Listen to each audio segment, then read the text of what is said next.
राधे राधे फ्रेंड्स मोर आउ गोटे कुनी मिनी ब्लॉग को आपण मानक स्वागत। तो एक्चुअली मुझे तो सेट्रे अच्छे आपने समझते जानते मुझे सेट को आसली ब्लॉग बनई पारे ना घरे बनई पारे कि ब्लॉग आज सब मजा कथा हूँ आज हूँ अनु आउ राज संगीत सेरेमनी घरे आम छोटिया पार्टी रोचे मैंने महापात्रा हाउस रे। तो मुझे भाई आप सहित बहुत जल्दी शेयर कर दिए तो से आगुआ ब्लॉग बना पलि आसली बाहर को आ बाहर पक्ष देखो कि सुंदर लगुच आज मेघ जोर उठिक आसला।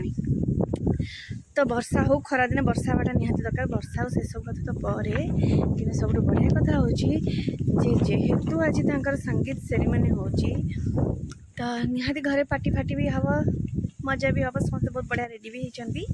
तो मुझे चाहूँगी से सब आप सहित सेयार करें आपने देखते जानते आम के सब एंजॉय करुँ कैमेरा पछपटे कैमेरा आगे तो निहाती आपने सीरियल देखिए आम कौन करुँ कौन ना कि कैमेरा पछर मजा मस्ती तो मुझे निश्चय देखी।